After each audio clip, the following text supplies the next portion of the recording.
Bonjour, c'est Cryptoly, j'espère que vous allez bien en ce mardi 5 mars 2024. On se retrouve aujourd'hui pour parler Bitcoin, pour parler crypto-monnaie. Et oui, Bitcoin a failli dépasser son ATH, ou en tout cas il l'a effectué sur le CME, le Chicago Mercantile Exchange, qui est le futur des institutionnels. On ira le voir tout à l'heure dans la partie analyse technique. En attendant, on va faire un tour sur les nouvelles. Vous allez voir qu'il y a beaucoup de choses qui sont en train de se dérouler. Première chose à voir, c'est les statistiques des ETF d'hier. Très important de noter que c'est le premier jour dans lequel nous sommes en négatif. Grayscale a dumpé 500 millions de dollars, ce qui est juste énorme. Et à côté, on n'a pas été capable, pour une fois, d'absorber ça au niveau de BlackRock et Fidelity. Du coup, on termine la journée avec moins 128 milliards de dollars, donc ce qui est plutôt logique par rapport à ce qui s'est passé au niveau du cours, vous allez le voir dans quelques instants. Mais donc, ça nous montre que, oui, Grayscale Capital attendait pour pouvoir faire des ventes. On le sait très bien ici en violet au niveau de ce graphique, on voit le volume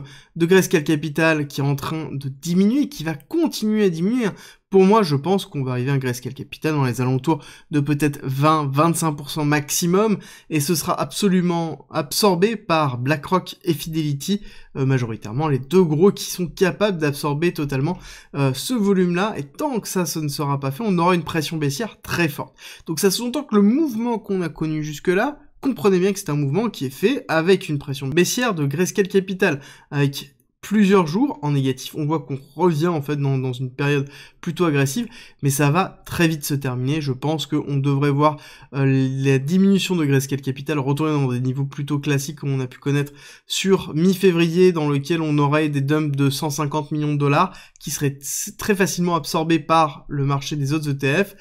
et donc quelque chose qui va se calmer sur cette semaine, et ce serait justement le signe d'une reprise plutôt assez agressif au niveau de Bitcoin. Avant de continuer dans les nouvelles, si jamais vous aimez mon contenu, n'oubliez pas de vous abonner et de partager, de liker, ça me soutient et ça me fait surtout très plaisir. Au niveau des nouvelles de la réglementation, on a quand même pas mal de choses qui arrivent, qu'il va falloir surveiller, notamment le Royaume-Uni, qui renforce la possibilité de pouvoir saisir des crypto-monnaies. Alors ils disent pour lutter contre la criminalité, mais surtout la loi, ce qui est important de retenir, c'est qu'ils peuvent saisir, quoi qu'il arrive, les crypto-monnaies qui sont sur les exchanges. D'accord, à partir du moment où une crypto-monnaie est sur un exchange qui est lié de près ou de loin à l'Angleterre, elle peut être saisie. Alors c'est principalement pour lutter contre la criminalité, notamment les ransomware, mais ça n'empêche que ce type de loi, il faut impérativement les surveiller, parce que ça sous-entend, et ça renforce l'idée, qu'il faut impérativement déplacer ces cryptos quand on a terminé, ou en tout cas une partie de son capital, sur des ledgers ou l'équivalent d'un hardware wallet, de façon à ce que vous puissiez protéger vos cryptos, quoi qu'il arrive, on ne sait jamais ce qui pourrait arriver. À côté, nous avons les ETF, Spot, Ethereum, qui sont le nouveau narratif un petit peu que l'on retrouve. Bon, ça ne marche pas forcément au niveau d'Ethereum, hein, toujours en sous-performance par rapport à Bitcoin, on le verra dans quelques instants. Mais surtout, ce qui est intéressant, c'est que BlackRock pousse pour cet ETF là. Et je pense que ça va arriver, mais la SEC a repoussé encore une fois la décision. Beaucoup pensent que ça devrait arriver courant mai 2024, je pense aussi par rapport aux différents experts qui sont en train de se prononcer. Ce qui est important de voir, c'est que la réponse de la SEC, c'est que leur seule concerne, donc leur seule inquiétude, serait que Ether ne serait pas capable de résister à la fraude et à la manipulation à cause du Proof of Stake. Je trouve ça assez farfelu, mais ça n'empêche que on a la discussion encore qui revient. Proof of Stake versus Proof of Work. Néanmoins, ce qui est sûr et certain, c'est que, comme d'habitude, ce sera validé sur le long terme. BlackRock gagne toujours. C'est quelque chose qui est important à retenir. Dans les autres informations très importantes, nous avons vendredi la Maison Blanche qui nous dit que le système bancaire est résilient et tout à fait fort, et c'est quelque chose qu'on avait entendu juste avant SVB. Souvenez-vous bien, cette allocution-là dans laquelle on nous avait rassuré en nous disant « Vous inquiétez pas, le système bancaire est fort ». Et derrière, nous avons eu la SVB, nous avons Signature Bank, qui ont fait en fait tout simplement, n'ont pas résisté le bank run, et ont déposé le bilan dans lequel ils ont été rachetés par des géants de la finance. Et forcément, lundi, on a quoi? On a le Bitcoin qui s'arrache, et aussi l'or. Ça veut dire deux choses, ça veut dire que... Alors après, c'est la nouvelle qui est tournée comme ça, mais c'est pas que là, hein. Je veux dire, on le retrouve aussi, par exemple, dans des médias comme Capital, dans lequel on voit la corrélation entre Bitcoin et l'or. Donc ça veut dire que si vous avez suivi la vidéo de samedi, la question que je vous posais, est-ce que Bitcoin est considéré comme étant une monnaie spéculative par les fonds ou une monnaie de conservation de la valeur? Bon, bah, je pense qu'on a la réponse. Bitcoin, par son caractère décentralisé, est en train de s'instancier comme étant une forme de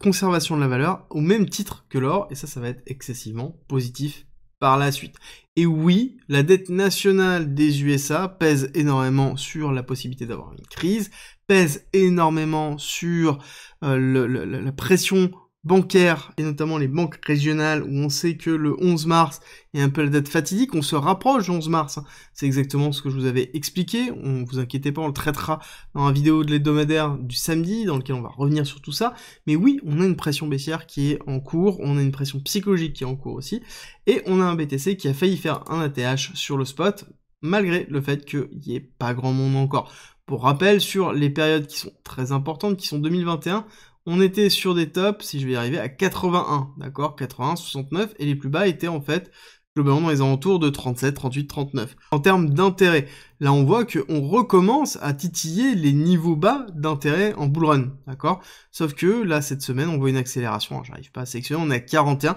donc on voit une petite accélération, un petit engouement, mais encore une fois, tout commence vraiment à partir du moment où on casse la TH, où on arrive à s'instancier au-dessus de la TH et qu'on fait un pullback sur la TH et qu'on marque qu'on est capable de tenir justement le plus haut précédent pour pouvoir accélérer la hausse, et c'est là où on commence à avoir beaucoup de monde qui arrive. Alors je vous avoue que ça fait quand même quelques semaines où je vois beaucoup de monde qui arrive aussi sur la chaîne, donc c'est un très bon indicateur, donc on voit que ça commence à avoir un intérêt, mais on est très loin de ce qu'on pourrait connaître dans une phase d'hyper bull run et d'hyper spéculation, comme on pourrait arriver assez rapidement si on valide la cassure des 70 000 $, c'est sûr et certain qu'on aura Bitcoin 70 000 $ dans tous les titres des journaux, comme on a eu sur le précédent cycle. Au niveau de l'économie américaine, on a un SP500 qui tient plutôt les niveaux, hein, je suis étonné, 5100, on tient très bien, même si on a une pression baissière qui est présente, on a cette peur qui est en train de se stabiliser,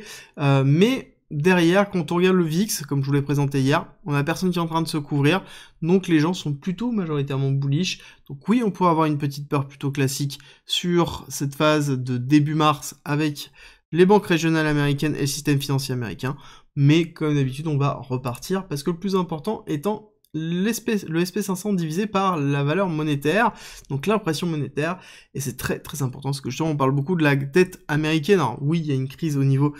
des bons au trésor américain, ça j'en parlerai certainement samedi, mais on a ici la représentation de la surperformance de l'économie américaine par rapport à l'impression monétaire. On ne peut pas dire que l'impression monétaire est en train d'alimenter l'économie américaine, ça c'est une preuve que là, quand on retranche l'impression monétaire qui a eu lieu, on voit très bien qu'on a bien une très belle phase d'accélération avec une très belle phase de rupture, donc on a bien un marché qui est haussier, on a bien une économie américaine qui est bullish, et il faut le garder en tête. Actuellement, nous sommes dans quelque chose qui pousse, et c'est plutôt positif sur le long terme, malgré ce qu'on pourrait nous dire. Vous trouverez en description, en commentaire, une vidéo complète où je vous donne une stratégie simple à mettre en place pour profiter de l'opportunité des crypto-monnaies, mais surtout de ce qui est en train de se passer au niveau du Bitcoin, au niveau du bull run. Et non, il n'est pas trop tard, tout est en description, en commentaire, 100% gratuit, encore une fois, comme d'habitude.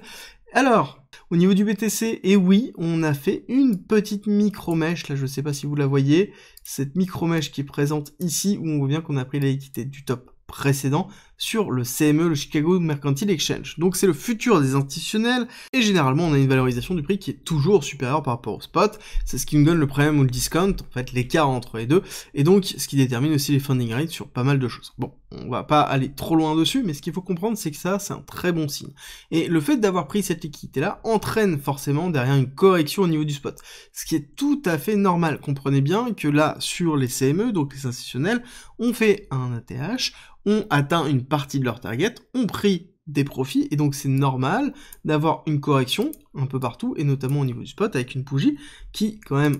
a été assez agressive, hein, c'est juste qu'on n'a pas l'habitude, mais ça fait quand même 5%, c'est vrai que ça fait longtemps qu'on ne voit pas 5%, quoique, si on regarde ici, ah bah si, ça fait 5% aussi. En fait, on est un peu dans la même démarche, et ce qui est logique, parce que on arrive dans cette zone qui va être défendue. Quand on regarde un petit peu les order books, on voit que on a un mur ici, d'ordre qui sont présents, et on voit qu'on prend des profits dans cette zone-là. On voit aussi que l'order book est totalement vide dans cette partie basse, donc ça veut dire qu'on peut très bien aller retester ici la zone des 64 000 assez facilement. On voit qu'on est allé quasiment aux 65 000, mais on peut recontinuer à descendre un petit peu, ce qui est en même temps normal, donc on serait plutôt dans une phase de respiration, dans lequel on oscillerait ici pour faire un break de rupture, un petit pullback et repartir. Le pullback peut être très très rapide avant de repartir. En tout cas, là, il n'y a rien qui invalide. L'invalidation serait une rupture au niveau des 61 000, 60 000, d'accord? Tant qu'on tient à ce niveau-là, bon, bah, on est toujours dans une phase d'accélération haussière, et ça ne change rien. Et actuellement, on est capable d'expliquer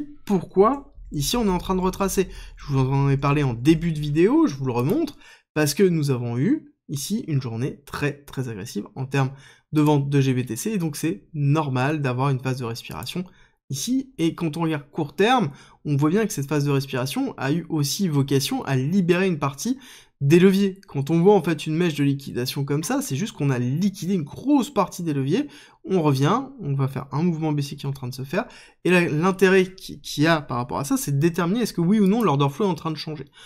J'ai envie de vous dire qu'il est absolument pas en train de changer, on a bien les open interest qui sont bien en train de se maintenir, on a toujours la petite tendance de prise de liquidité au niveau des top traders, mais ce qui est en même temps normal, on a un funding rate qui est très haut, qui est trop haut pour moi par rapport à ce qui est en train de se passer, parce que, pareil, la rupture du plus haut précédent est un événement qui est très très important pour le Bitcoin, presque aussi important que le halving. Alors imaginez le fait de faire une rupture avant le halving, c'est quelque chose qui est vraiment très fort psychologiquement, et c'est quelque chose qui entraîne un intérêt très fort et un positionnement très fort des personnes sur le Bitcoin actuellement. Au niveau de la liquidation heatmap, on voit quoi? On voit beaucoup de shorts, hein, d'accord? Donc un gros mur de shorts qui est en train de se positionner. Voilà la petite mèche, on voit qu'on a récupéré tous les leviers qui étaient ici, donc petite liquidation. On voit que la liquidation suivante, elle est en dessous, hein, elle est à 64 000, avec ici le palier de première respiration, donc on a respiration, accélération, on retourne dans cette zone de respiration, donc de latéralisation,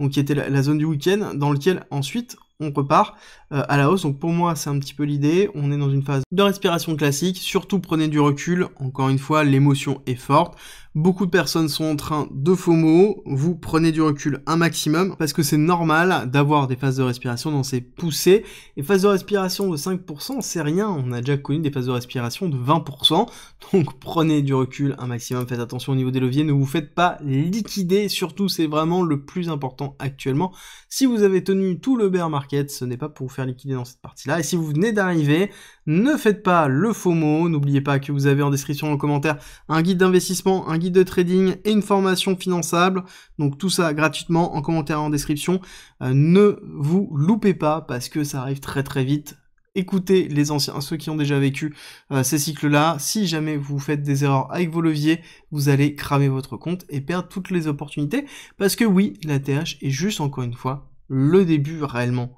du cycle aussi, à savoir qu'on n'a toujours pas fait le halving, je le répète parce que c'est important. On regarde le total market cap qui représente la totalité des cryptos, on n'a pas fait de plus haut et on est relativement loin. Si on regarde, on est encore à 25%. Donc c'est encore une fois que le début, je le répète et je le répéterai encore et encore. On voit que la dominance n'a pas éclaté à la hausse, on voit qu'on n'est toujours pas dans les 56%, donc on a encore la capacité à pouvoir justement avoir de la liquidité qui se déverse dans Bitcoin, encore faut-il avoir le capital pour pouvoir le saisir. C'est pour ça qu'il y a tout qui est mis à disposition en commentaire en description, même une vidéo d'ailleurs qui vous donne en fait des clics, qui vous explique pourquoi c'est maintenant qu'il faut agir et comment agir, donc tout est dans vos mains. Si on regarde rapidement et on terminera sur cette partie-là, quand on regarde Kingfisher et qu'on va regarder le CVD Spot, on voit que le CVD Spot tient toujours, et on voit quoi? Le CVD Perp qui est en train de respirer. Donc là, on a un allègement des leviers qui est en cours, donc ça veut dire qu'on a des prises de profit, oui, on a des liquidations, oui, donc c'est normal, on a une agressivité du marché qui est en train de se calmer,